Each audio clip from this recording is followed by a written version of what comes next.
Praise the Lord. ദൈവത്തിൻ്റെ അതിപരിശുദ്ധമായ ദിനത്തിന് നാം വാഴ്ത്തപ്പെടുമാറാകട്ടെ. എന്നെ കേൾക്കുന്ന എല്ലാവർക്കും ക്രിസ്തുയേശുവിൻ്റെ നാമത്തിലുള്ള സ്നേഹത്തെയും വന്ദനത്തെയും അറിയിക്കുന്നു. ഒരു ദൈവശബ്ദം, ഒരു പ്രവചന ശബ്ദം ഞാൻ നിങ്ങളോട് കൈമാറുകയാണ്. ഉൽപ്പത്തി പുസ്തകം 25-ാം അധ്യായം അതിൻ്റെ 5-ാം വാക്യം.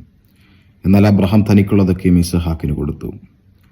അബ്രഹാം തനിക്കുള്ള സകല നന്മയും, വെപ്പാട്ടികളുണ്ട്, കെതൂറയുണ്ട്, അബ്രഹാമിന് മറ്റു മക്കളുണ്ട്, അവരെല്ലാം കിഴക്ക് ദേശത്തേക്ക് അയച്ച് ഇസഹാക്കിൻ്റെ നന്മ പൂർണ്ണമായും അബ്രഹാമിനകത്ത് എന്തൊക്കെ ദൈവം കൊടുത്തു അതെല്ലാം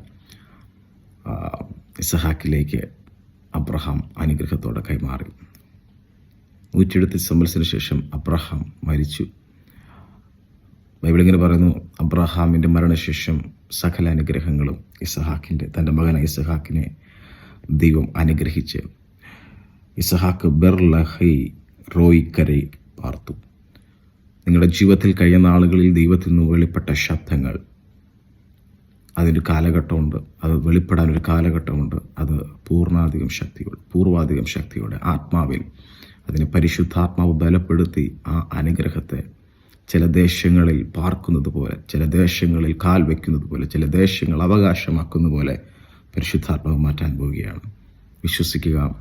ചില വ്യക്തികൾ അവർ പ്രാർത്ഥിച്ച രാജ്യങ്ങളിൽ പ്രാർത്ഥിച്ച ചില വിഷയങ്ങളുടെ മേൽ കൈവയ്ക്കുകയും അനുഗ്രഹമായി തീരുകയും ചെയ്യും. ദൈവം നിങ്ങൾ അനുഗ്രഹിക്കട്ടെ. God bless you. ആമേൻ.